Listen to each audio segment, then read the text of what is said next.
नमस्कार। आज की इस खास चर्चा में हम एक बहुत ही दिलचस्प कहानी पर बात करने वाले हैं। एक ऐसी कहानी जो हमारे समाज की एक बहुत ही आम सी सच्चाई से जुड़ी है। दिखावटी खूबसूरती और अंदरूनी अच्छाई के बीच की टक्कर। हमारा आज का विषय है अहंकार की कीमत, खूबसूरती बनाम सादगी। तो चलिए बिना किसी देरी के इस पूरे मामले को समझते हैं। जरा सोचिए, असल में क्या ज्यादा कीमती है, एक बेदाग चमकता हुआ खूबसूरत चेहरा या फिर एक साफ और खूबसूरत दिल? ये कोई मामूली सवाल नहीं है। दरअसल ये पूरी कहानी इसी एक सवाल के इर्द गिर्द घूमती है।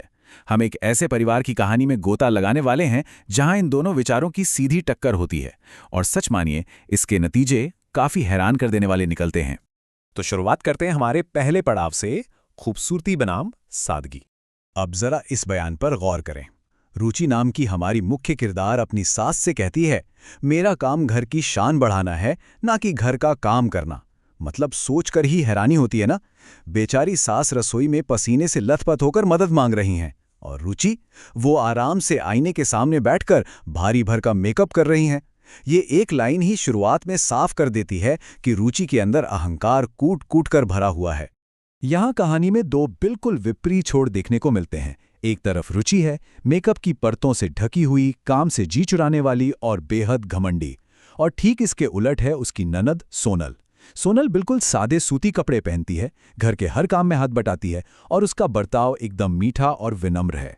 ये बिल्कुल ऐसा है जैसे एक तरफ प्लास्टिक का चमकता हुआ फूल हो और दूसरी तरफ मिट्टी की सौंधी खुशबू। दिखावे और असलियत की सीधी टक्कर। और ये अहंकार सिर्फ सास बहू के झगड़ों तक सीमित नहीं है। रुचि अपने इस रूप का इस्तेमाल अपने पति अर्जुन पर भी एक हथियार की तरह करती है। वो सीधे सीधे उससे पूछती है, अगर मैं इतनी खूबसूरत ना होती तो क्या तुम मुझसे शादी करते? उसके दिमाग में ये बात बैठ चुकी है कि अर्जुन अपने दोस्तों के बीच जो सीना तानकर चलता है ना, वो सिर्फ और सिर्फ रुचि के इस सुंदर चेहरे की वजह से है।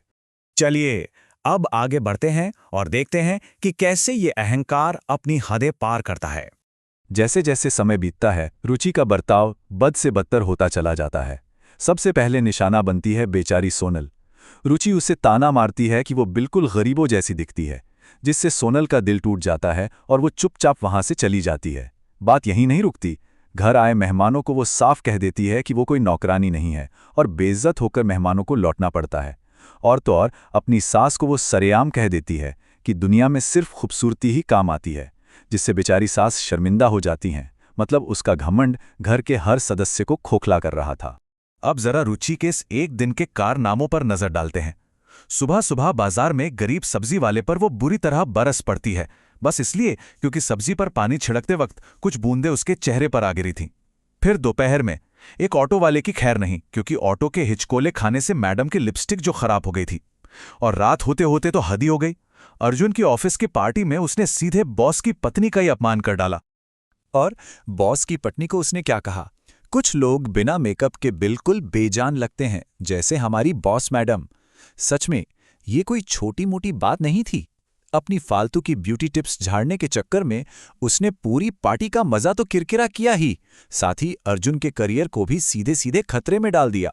ये एक परफेक्ट उदाहरण है कि कैसे बाहरी दिखावे का नशा इंसान की अक्ल पर पर्दा डाल देता है। और अब आता है इस कहानी का सबसे बड़ा और अहम मोड़, एक विनाशकारी फेस पैक। होता यह है कि मोहल्ले में एक ब्यूटी कंपटीशन यानी सौंदर्य प्रतियोगिता की घोषणा होती है। बस फिर क्या था, रुचि का पागलपन 7वें आसमान पर। जीतने की धुन में वो महंगे महंगे इंपोर्टेड कॉस्मेटिक्स मंगवाती है।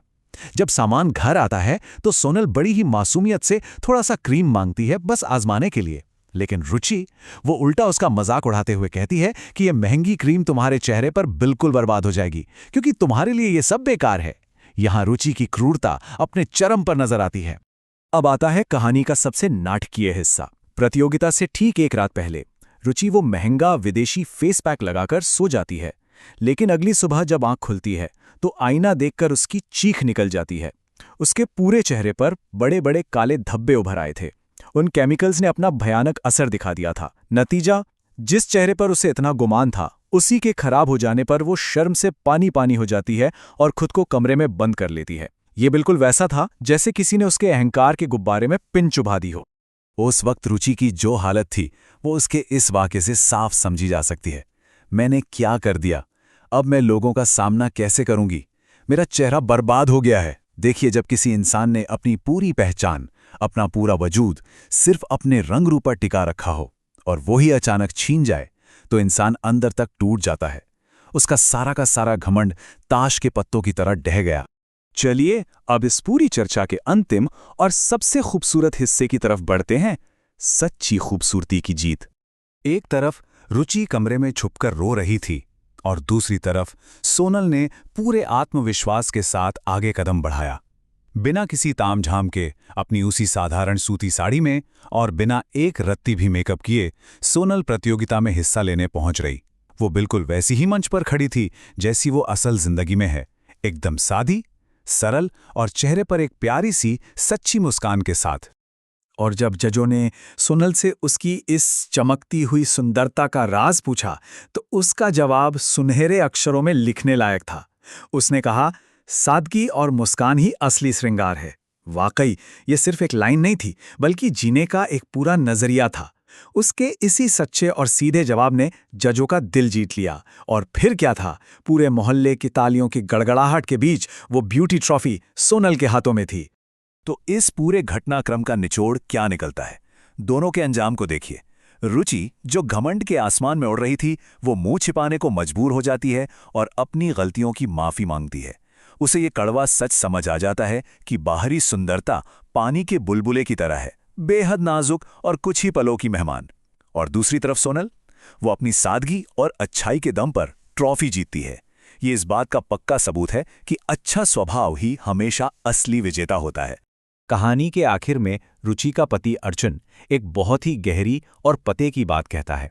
वो कहता है, चेहरे की खूबसूरती बस कुछ दिन की मेहमान होती है, लेकिन सादगी और अच्छा स्वभाव जिंदगी भर साथ देता है।